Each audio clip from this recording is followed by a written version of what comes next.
Good morning everyone. In this video we are going to see the smart grid technology. So before we start about smart grid, we will try to figure out there are some acts, bills for smart grid. There is one such bill known as ESA 2007.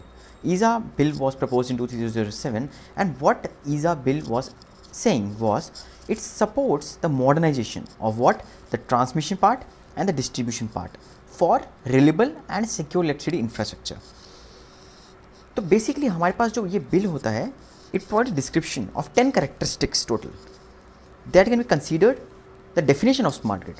ठीक है, तो उसको definition smart grid की understand करने के लिए एक ईजा act 2007 हमारे पास आया था to support modernisation of transmission distribution part and reliable and secure electricity infrastructure provide करने के लिए. अब वो 10 कैरेक्टरिस्टिक्स क्या है हमारे पास? तो वो आता है पहला digital information and control technology. तो डिजिटल इन्फॉर्मेशन कंट्रोल टेक्नोलॉजी जब मार्केट में आएगा तो इंप्रूव करेगा क्या? Reliability, security, efficiency of electrical grid. दूसरा वो प्रोवाइड करेगा क्या? Dynamic optimisation. तो डायनेमिक ऑप्टिमाइजेशन किस चीज़ का? Grid operations and resources by providing क्या? उसको साइबर सिक्योरिटी प्रोवाइड करने का. Third is integration of DERs. As we know कि हमारे पास घर पे रिन्यूएबल एनर्जी इंटीग्रेशन हो रहा है, DERs लग रहे हैं, डिस्ट्रीब्यूटेड एनर्जी रिसोर्सेज लग रहे हैं. तो डिप्लॉयमेंट और इंटीग्रेशन DERs का जो होगा that will include what? Renewable energy resources at the distribution system. उसके अंदर में आएगा डिमांड रिस्पॉन्स. बेसिकली जो डेवलपमेंट इनकॉपरेशन होगा डिमांड रिस्पॉन्स का, डिमांड साइड रिसोर्सेज का, एनर्जी एफिशिएंसी रिसोर्सेज का, वो भी एक पार्ट आएगा स्मार्ट ग्रिड का. ठीक है, उसका मेरे पास आएगा स्मार्ट टेक्नोलॉजीज. लाइक हमारे पास सबस्टेशंस में मीटरिंग टेक्नोलॉजी, ऑटोमेशन टेक्नोलॉजी आ रही है, that is a smart technologies. The deployment of smart technology is also a part of smart grid. उसके बाद मेरे पास आएगा स्मार्ट कस्टमर अप्लाइंसेस. हमको पता है मेरे पास आजकल अमेजन एलेक्सा हर इक्विपमेंट्स में आना शुरू हो गया है. तो smart customer appliances is one of the characteristics. Electricity storage and peak shaving technology. तो इलेक्ट्रिसिटी स्टोरेज हमारे पास है, जैसे बैटरीज यूज़ हो जाएंगी, हमारा इलेक्ट्रिकल व्हीकल यूज़ होगा इलेक्ट्रिसिटी स्टोरेज के लिए, और बहुत सारी चीज़ें हैं हमारे पास जो पीक शेविंग टेक्नोलॉजी के लिए भी यूज़ होंगी. Customer timely information and control. So इसमें हम क्या कर सकते हैं? हमारा स्मार्ट मीटर्स यूज़ कर सकते हैं जिससे कि हम कस्टमर की इन्फॉर्मेशन को टाइमली यूज़ करके उसे कंट्रोल कर सकते हैं. फिर आता है मेरे पास standard for communication and interoperability. Standard for communication and interoperability, मेरे पास कुछ पर्टिकुलर स्टैंडर्ड्स होंगे, वही हम यूज़ करेंगे for the communication and interoperability purpose. Lowering barriers for the adoption of smart grids. देखो, कभी भी किसी चीज़ की शुरुआत के लिए हमें उसमें बाधा आएगी, उस बाधा को दूर करने के लिए हमें उसको बैरियर्स को रिमूव करना पड़ेगा. तो वही है हमारे पास identification and lowering the unreasonable और अननेसेसरी बैरियर्स. ठीक है, वो किसी चीज़ में भी बैरियर्स हो सकते हैं, टेक्नोलॉजी में हो सकते हैं, प्रैक्टिस में हो सकते हैं, सर्विसेज में हो सकते हैं, ट्रेनिंग्स में हो सकते हैं, कुछ भी चीज़ में बैरियर्स हो सकते हैं, उसको रिमूव करना पड़ेगा. ये कहता है हमारे पास ईजा एक्ट 2007. फाइन. उसके बाद मेरे पास क्या आता है कि एग्जिस्टिंग स्ट्रक्चर क्या है मेरे पास पावर सिस्टम का, हमारे पास वो आता है. मुझे पता है जब मैं बात करता हूँ अपने पावर सिस्टम की तो उसमें बात आता है क्या? Generation, transmission, distribution and customer. जब मेरे पास आता है क्या पार्ट? जनरेशन का. तो जनरेशन हम किस पे कर रहे हैं? 11 kV पे. ट्रांसमिशन किस पे हो रही है? उसको हम हाई वोल्टेज ट्रांसमिशन कर देंगे. 11 kV से स्टेप अप ट्रांसफार्मर लगाएंगे, वो स्टेप अप करके उसको हाई वोल्टेज में कन्वर्ट कर देगा, लाइक 132, 220, 400, 765. अगर हम बात करते हैं 765 एंड 765 अबव, तो दिल्ली से रिहांड की हमारे पास जो 765 kV है या उससे ऊपर है, तो वो हमारे पास HVDC ट्रांसमिशन लाइन्स हो जाती हैं, high voltage DC transmission system. उसके बाद पहले स्टेप अप करेंगे जनरेशन से ट्रांसमिशन, और ट्रांसमिशन से डिस्ट्रीब्यूशन में हम उसे फिर स्टेप डाउन कर देंगे. फिर हम करेंगे 66, 33, 111. सो ये हमारे पास होगा high voltage to medium voltage, और फिर मीडियम वोल्टेज से हम लो वोल्टेज में कन्वर्ट करेंगे जिससे हम 440 वोल्ट्स आ जाएगा. फिर 440 वोल्ट्स एंड 230 वोल्ट्स तो हम कस्टमर को फीड कर देंगे. वो मीटर और लोड हमारे पास कस्टमर के साइड में कनेक्टेड रहते हैं. This is my basic power grid structure. Fine. उसका मेरे पास होता है स्काडा. ठीक है, स्काडा का पहले मैं बात करता हूँ अगर डाटा का फ्लो की, तो स्काडा का डाटा फ्लो कैसे करता है. ठीक है, तो पहले मैं आपको एक लाइव एग्जांपल देता हूँ स्काडा का. तो बेसिकली हमारे पास क्या है, सबस्टेशन पे क्या लगे हैं हमारे पास? RTUs लगे हैं या फिर इंटेलिजेंट इलेक्ट्रॉनिक डिवाइसेस लगे हैं. ठीक है, ऐसे हमारे पास बहुत सारे होंगे. ठीक है, अब वो डाटा देंगे हमारे पास सब LDCs को. ठीक है, हमारे पास मान लो सब LDCs हैं कुछ. उसके बाद ये जैसे डाटा देंगे सब LDCs को, ये इसने डाटा दे दिया, यहाँ पे भी RTUs लिख देते हैं हम, RTU या IDs कुछ भी हो सकते हैं. ये सब LDCs जो होंगे वो मेरे पास डाटा देंगे किसको? LDCs को. और ये LDC जो होंगे वो देंगे डाटा हमारे पास किसको? RLDC को. और ये RLDC किसको देंगे? NLDC को.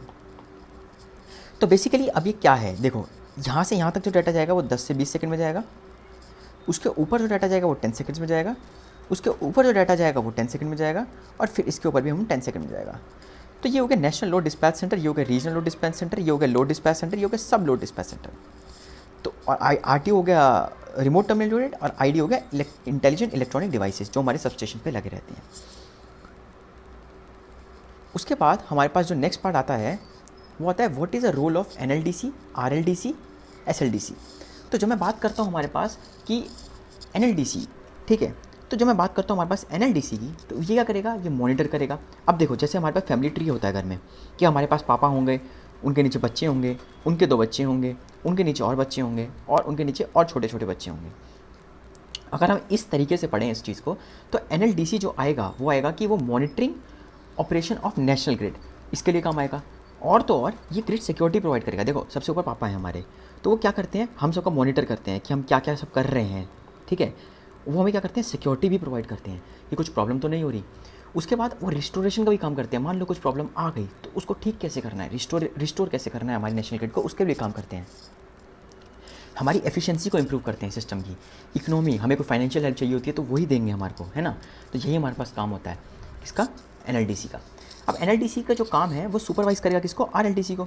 देखो पापा हैं, उसके नीचे बच्चे हैं, अब पापा जो है सुपरवाइज़ करेंगे अपने बच्चे को, ठीक है। और सुपरवाइज़ किसको करेंगे, ट्रांसमिशन नेशनल लिंक्स को, इंटर रीजनल लिंक्स को, वो हर चीज़ को सुपरवाइज़ करते हैं, ठीक है। तो ये होगा काम हमारा NLDC का। फिर होता है regional load dispatch centre. NLDC के नीचे क्या आता है, RLDC। अब RLDC जो आता है वो एक एपेक्स बॉडी है, ठीक है।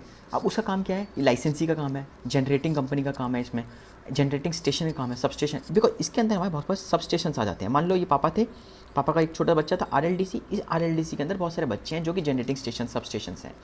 अब इसका काम क्या है, ऑप्टिमल शेड्यूलिंग करेगा जो जनरेटर्स की, ताकि हमारे पास इकोनॉमिकल ऑपरेशन हो किसी चीज़ का, मॉनिटर करेगा किसका, ग्रिड ऑपरेशंस को, एक्सरसाइज करेगा सुपरविजन एंड कंट्रोल को, keeping account for electricity transmitted.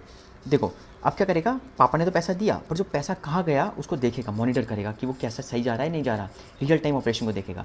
अब RLDC का काम क्या है, SLDC को, ठीक है, स्टेट लोड डिस्पैच सेंटर को मॉनिटर करेगा, ये जो कि स्टेट्स में होती है हमारे पास।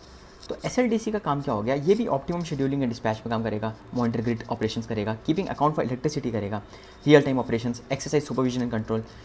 तो इसका भी सेम यही काम है, ठीक है। उसका मेरे पास क्या आता है, एनर्जी मैनेजमेंट सिस्टम के एप्लीकेशंस क्या हैं। तो इसमें मैंने एनर्जी मैनेजमेंट सिस्टम की एप्लीकेशंस, हाँ, तो बेसिकली अगर मैं बात करता हूँ स्काडा की, तो स्काडा है क्या बेसिकली, हम इसमें देखते हैं। तो बेसिकली ये मेरे पास एक स्काडा का नेटवर्क है। Third point, I am discussing the third point. तो स्काडा का मेरे पास एक नेटवर्क है जिसके अंदर ये कनेक्टेड डेटाबेस सर्वर से, ये कनेक्टेड है एक HMI से, human machine interface. Because SCADA को ऑपरेट करने के लिए कोई एक ह्यूमन की ज़रूरत पड़ती है जो उसको ऑपरेट करे, कि कौन सी कमांड कहाँ देनी है, वो हम स्काडा की स्क्रीन पे देख सकते हैं, बिकॉज स्काडा का मतलब यही है, supervisory control and data acquisition, data को लेना और सुपरवाइजरी कंट्रोल करना। एक हमारे पास इसमें फायरवॉल कनेक्टेड होता है। फायरवॉल किसके लिए, कि मेरे को बाहर किसी कहीं और कम्युनिकेशन करना है तो उसके लिए फायरवॉल काम आता है। आउटर वर्ल्ड मीन्स मेरे पास एक सिस्टम है, वो इनर वर्ल्ड हो गया, और उसके अराउंड का वर्ल्ड, बाहर वाला वर्ल्ड हो गया, आउटर वर्ल्ड हो गया। एप्लीकेशन सर्वर्स हो गए, राउटर्स हो गए, OPC सर्वर्स हो गए, ठीक है। तो राउटर्स जो होंगे वो RTUs और PLC से कनेक्टेड होंगे। इसमें हमारे पास क्या, वोल्टेज सेंसर्स कनेक्टेड होगा, कंट्रोल सेंसर्स कनेक्टेड होगा, रिलेस कनेक्टेड होंगे। और राउटर मेरे पास क्या होगा, प्रेशर पंप और वेल्व्स, ये सब कनेक्टेड होगा। अब क्या होगा मेरे पास, मान लो मैंने कोई कमांड दिया, ठीक है, मैंने इससे वोल्टेज सेंसर ने सेंस किया या करंट सेंसर सेंस किया, उस सेंस करके किसको देगा, वो पंप को देगा कि तुम भाई ऐसा ऑपरेट करो। That is a point of my SCADA. अब ह्यूमन मशीन इंटरफेस में स्काडा कनेक्टेड होगा, और RTU किसके लिए होगा, रिमोट टर्मिनल, रिमोट कंट्रोल करने के लिए। जैसे हमारे पास रिमोट एक्सेस होता है हमारे पास सिस्टम के अंदर, कि हम बैठ के कहीं और अपने सिस्टम को एक्सेस कर सकते हैं। In the similar fashion this is a RTU for remote terminal unit, remote control system. तो ये मैंने ऑलरेडी बता दिया स्काडा का डाटा कैसे फ्लो करता है। NLDC का क्या काम है, RLDC का क्या काम है, और SLDC का काम है। मैंने इसको president, vice president and apex body in the state like a cabinet secretariat के उसमें डिवाइड किया है। कि हमारे पास सबसे ऊपर आता है प्रेसिडेंट, जिसके अंदर बहुत सारी पावर है। फिर आता है RLDC जो कि वाइस प्रेसिडेंट है, जिसमें थोड़ी कम पावर है, बट वो काम कर सकता है जो NLDC ने उसे बोला है।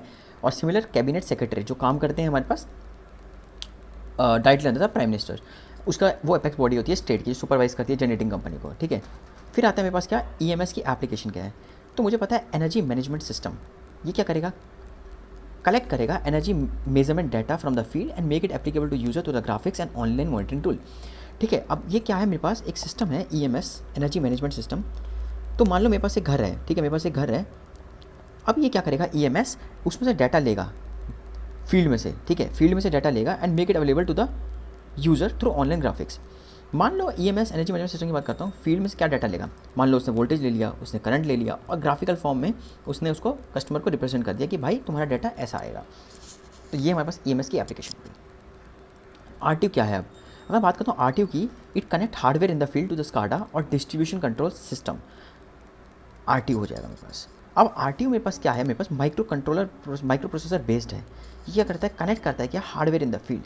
तो बेसिकली RTU के साथ मेरे पास कुछ हार्डवेयर कनेक्टेड होते हैं, यहाँ पे हार्डवेयर कनेक्टेड है, ठीक है। तो वो किससे कनेक्टेड है, SCADA से कनेक्टेड है। मान लो मैं कुछ SCADA से कमांड भेजूंगा, RTU पे जाएगी, RTU से दूंगा हार्डवेयर पे जाएगी, उससे वो उसका ऑपरेशन ऑन या ऑफ हो जाएगा, ठीक है। तो that is a point in this RTU। अब मेरे पास बात करता हूँ मैं एनर्जी मैनेजमेंट सिस्टम की। तो मेरे पास ये आ जाएगा एनर्जी मैनेजमेंट सिस्टम की एप्लीकेशन है, ये जो है EMS एप्लीकेशन है। तो EMS एप्लीकेशन क्या है, RTU से मेरे पास डाटा जाएगा किसको, SCADA को। SCADA में अब क्या होगा, मेरे पास बहुत सारी चीज़ें होती हैं। अब डायरेक्टली कनेक्टेड है मेरे पास, इसमें क्या, हिस्टोरिकल डाटा स्टोर करेगा, नेटवर्क टोपोलॉजी, स्टेट एस्टिमेशन, और इसमें क्या करेगा, ये फोरकास्टिंग भी करेगा और जनरेटिंग ऑपरेशन प्लानिंग भी करेगा, ठीक है। उसका ये डाटा जाएगा शेड्यूलिंग पे, ऑटोमेटिक जनरेशन कंट्रोल पे, और ये वापस को SCADA को फीड कर देगा। इसमें ये स्टेट एस्टिमेशन भी परफॉर्म करता है, नेटवर्क सॉल्यूशन परफॉर्म करता है, नेटवर्क एनालिसिस परफॉर्म करता है, नेटवर्क ऑप्टिमाइजेशन, इकोनॉमिक डिस्पैच, ये सब चीज़ें हम SCADA के अंडर हम परफॉर्म कर सकते हैं। That is energy management system के अंडर हम इसे परफॉर्म कर सकते हैं। तो ये आएगा मेरे पास एनर्जी मैनेजमेंट सिस्टम की एप्लीकेशंस।